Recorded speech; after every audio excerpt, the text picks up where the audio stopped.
104.5 The Team, your home for New York sports. Live from Giants camp today, looking at the Quest Diagnostic Training Center. Thanks to our friends at Levack Blue for the training camp tour. And now our friend John Schmeelk, nice enough to grab the microphone, sit here, and talk a little Giants football with us. Of course, he covers the Giants for Giants.com, WFAN 660.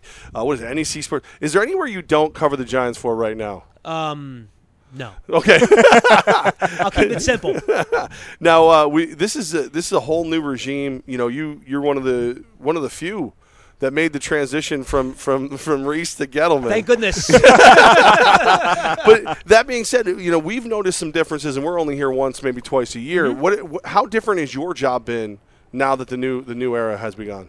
My job hasn't changed that much. I mean, a lot of the support staff and infrastructure remains the same. The Giants don't generally turn over staff very often. Thankfully, they're a very loyal organization, and even though the people up top may change, like they've had the same head coach assistant since Tom Coughlin. He's went from Coughlin to McAdoo, now he's here with Shermer. So a lot of the people that really do the grunt work to get stuff done is all the same, but there are changes at the top, and I think the biggest changes we've seen from Dave Gettleman is the way he's organized the scouts. He's brought in a new director of college scouting, new director of player personnel, and I think that's where we've seen a lot of the changes in terms of scouting. Then, of course, on the coaching side with Pat Shermer. Pat Shermer versus Ben McAdoo versus Tom Coughlin. 3 different coaches, but what about 5-year difference between the 3? How would you compare Shermer's style to maybe Coughlin and McAdoo of the past? Tom Coughlin was here for a long time, but he would get fiery. Like, Tom would get annoyed, and he would let you know about it. Pat Shermer is very steady, and that's the word I kind of use. He's kind of the calm in the storm, where he might get mad and yell at somebody or whatever, but if you're not in the fight at the moment, like, he'll just come and chat with you in the cafeteria. He'll have a regular talk with you. And you guys have been around coaches. Coaches are crazy. You know, a lot of times they don't know how to interact with people on a human level. Pat Shermer will come up and talk with anybody and just have a regular chat and treat you like a person. He's not always Pat Shermer coach. He's Pat Shermer guy. And I think that's going to help him interact and relate to the players a lot. And I think that's going to help things move smoothly during the season. It's NFL season. Things are going to go bad. Things are going to go wrong. Right. And I think that steadying personality will be helpful. John Schmeelk with us right now. We're live at Giants camp. So, John, when you talk about things going wrong, Barkley a little dinged up, what are you hearing right there? I mean, your nose is right in there, your ear's right to the ground. If they had to play a game tonight, he'd be okay. Okay. That's my feel. The line Coach Shermer uses for him and Odell Beckham, we're going to be smart with them. And I think smart is don't risk them getting hurt in the preseason. So my guess is we won't see both guys until week 1 against the Jaguars. But if week 1 against the Jaguars was in 2 days, they'd be playing in that game, if you know what I mean. So caution, precaution, no real injury. Has Barkley become the most popular Giant now? We showed up today. It was packed with 26 jerseys. I remember 2 years ago it was nothing but 13s. Now it's 26s. Well, the second overall pick in the draft to do that for you, and there's no baggage. You know, there are some Giant fans that have been annoyed by some of the stuff with Beckham on and off the field and stuff, and Saquon Barkley right now is pristine. He hasn't been around long enough to have people dislike him for anything. It's New York. People are going to find a reason to dislike people. It's just the way it goes, right? But, yeah, I mean, I think he's the best-selling jersey out there. I mean, people are really excited to see him. When you draft someone that high and it's someone that's going to have their hands on the football 20, 25 times a game, people are going to get excited. John Schmeelk with us. John, I've seen you've been posting on your Twitter about position battles. What are you noticing? Well, there's a couple spots, and I did this with my colleague here, Paul Dottino, yesterday, and we kind of listed the guys that we think are locks for the roster. And we came up from anywhere between 38 and 42 or so. So you're looking at 12 jobs, maybe more, that are legitimately up to win over the next 14 days or so. So it's a lot. And there was a lot of roster turnover from last year to this year. New front office, new head coach. You're going to bring in a lot of new players, right? So I still think they're figuring out who's going to occupy the back end of this roster. The defensive backfield, to me, is the number one place to look. To me, at corner, maybe 3 guys are locks. At safety, maybe 1 or 2. So you're looking at 5 spots probably in that defensive backfield that are wide open and up for grabs if guys can make some plays in these last 2 preseason games. And wide receiver is another one, by the way. After Shepard and Beckham, maybe Cody Latimer's a lock for the 3rd spot. Who's 4, 5, and maybe even 6? We don't know that right now. So there's a lot of jobs to be won over the next 2 weeks. Back to the defensive back side of it. Is Eli Apple one of those locks? Yeah, he's a lock. I mean, I'm not sure if he's ever going to be Darrelle Revis or, a top all-pro level corner. I think he has the physical ability to do it. I haven't seen him get there yet. But he's gotten along a lot better with his teammates. We see him joking with his teammates after plays.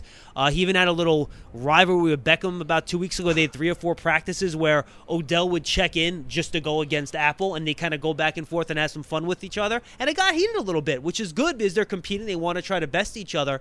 But then a couple of days later, when I thought, oh, maybe something's brewing here, I saw him joking around together on the sideline. So he's competitive. He's into it. We're not going to know, I don't think, where he is until we see something bad happen in a game. And it's a cornerback. They're going to get beat. Even the best ones do. How does he bounce back from that when he has a bad game during the regular season? That's what I want to see. So how much, again, you have the unique perspective of being here for both teams leading the teams. Is it all because of McAdoo, or has Eli Apple grown up? I think Eli Apple has grown up. I think he has learned from his mistakes last year. He understands what he did was wrong. His first media availability back in May, maybe, he had a nice mea culpa. He goes, look, I know what I did was wrong. He rubbed a lot of people the wrong way in the locker room. He was very immature. And he also, and again, I'm not making an excuse for the kid because he should always be a professional. His mom was going through a real medical issue last year, brain surgery, the whole night. It was touch and go there for a while. So I think that probably had something to do with it as well. So he seems to be a different guy. But again, let's see how he deals with adversity. That's the key. When we're talking about the New York Giants, I think it's just like now you have to ask the question. Odell Beckham Jr. contract, right? Just throw it at you every time. A whole way here, John. Guys like, we should probably only ask that call. He's asked everyone. Everybody has asked the question. I feel like it's like a fine jar. I actually joked around with Jordan Ronan saying, do you guys have etiquette now? I'll ask it today. I'll ask it tomorrow. I'll ask you. Odell Beckham Jr. contract. What's the status? Well, Jordan pretty much asks that every day, which is pretty hilarious. But, here's the funny thing is that you would think it's a bigger deal than what it actually is. Like, if you're around the building, people aren't thinking about it. And I think it's because of the way Odell Beckham Jr. has handled it. And, look, he's handled things poorly in the past, and he's been immature.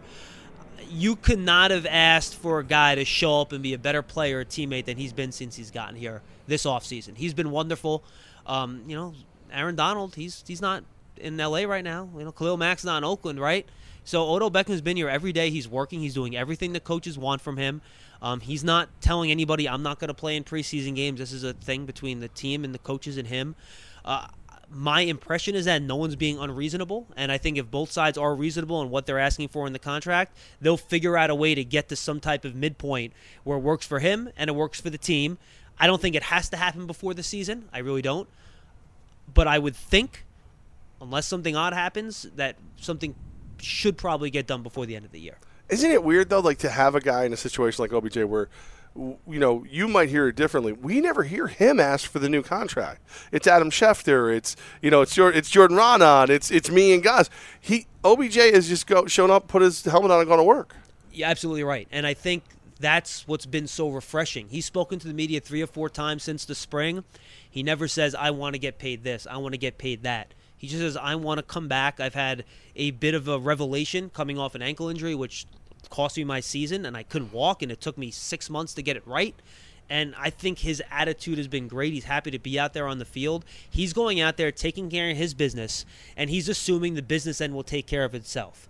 And look what the Giants and how they rewarded, or not rewarded because he wasn't here, but paid Nate Solder the way they did in the offseason. Yeah.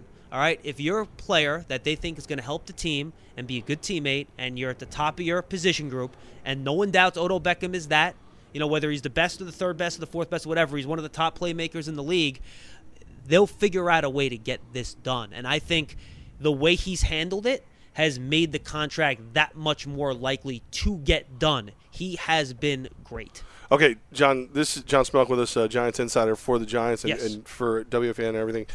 Is there enough money? Because he wants quarterback money, and right now Eli's getting quarterback money. See, I don't know if he wants quarterback money. Okay. That's a report that's been out there. If he's insisting on quarterback money, then the deal's probably not going to get done because that's in a whole different stratosphere, right? But if he's coming on the pay scale with the other wide receivers but slightly higher, I think that's a situation where, they can figure out a way to get it done. That was a report that came out, back, I think, in February, that he wanted to get paid like a quarterback. He's never said that. Okay. Obviously, he joked in the media availability the other day, look, of course I want to get paid as much as I possibly can. Who doesn't? Yeah, right. You would, I would, everybody would. Right. No question about it. But the impression that I've gotten from him, at least, and maybe behind the scenes is different. I don't know what numbers have gone back and forth between both sides. I don't make believe that I do. It doesn't seem like that's the situation. For Giants fans in the Capital Region, give us one player, either offense or defense, that has impressed you the most this training camp. Rookie, veteran, whoever it is.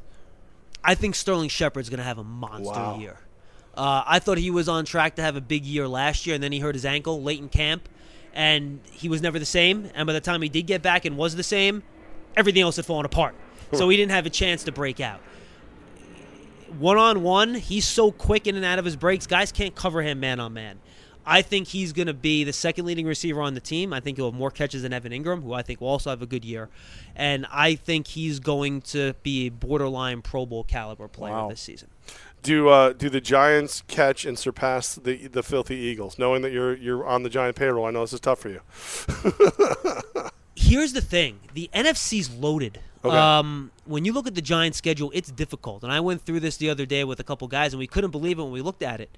Right now, every single team in the NFC, they might not be right, but every team in the NFC believes they have their future franchise quarterback starting for them right now. Whew. There's not one team that's throwing out an A.J. McCarron, one team that's throwing out, Case Keenum. Exactly, where they're trying to figure out, is this the next guy? Every single team in the NFC, and please, try to think of a team, has the guy that they believe is their future franchise quarterback. The Giants' schedule is very difficult. Their first 7 games is something from hell. It's tough. So this Giants team can play really well this year and still only win 9 games. I don't think 9 games gets you into the postseason this year. I really don't. You're going to need some breaks. You're going to need to win a lot of close games. A lot of things are going to have to bounce your way to get there. I believe this Giants team will be sitting there in Week 13 playing the Redskins the second week of December with a chance to win the division. Will they be able to pull it off, or a chance to make the playoffs, however you want to look at it? I think maybe only one team out of the NFC East this year because the conference is so tough. They will be in it playing meaningful games in December. What team's going to be healthiest then? That might be what determines what team gets in the playoffs out of the division. John, before we let you go, How weird is it to be at your home facility for the Giants as a player, look over at your home stadium and see it decked out in your opponent's colors this week? Yeah, you know what? It's funny. You don't notice it during the day because basically they transform it into either Jets or Giants at night. They get all the lights coming up and everything like that. So very rarely do we actually see it decked out in green, which is a good thing. Usually when we'll see it actually is when we're coming back from a road trip on a Sunday at night and the Jets have played a home game that week and they bus us from Newark back to the facility and we'll see the thing decked out in green. It's very odd, especially given that the old stadium was called Giant Stadium, so even when the Jets were playing there, it still felt like Giant Stadium. This is a little bit different. They can transform the stadium from one team to the other, so it's weird. Yeah. But, these guys do care about this game on Friday, by the way. Like, they see them around town. You don't want to lose to the Jets. Right. They'll be into it. And especially with the whole Darnold-Barkley scenario, did you let your quarterback of the future go? It's gonna be a fun game. And obviously, John, we're gonna keep bugging you throughout the season because you're not smart enough to hang up on us. My wife tells me that all the time. John Schmeelk, Giants insider. Yeah. No, honestly, always great insight. And I tease you saying that you're on the payroll, but you give fair and balanced news, and we appreciate that. I try to. And we look forward to talking to you again throughout the season. Thanks, guys.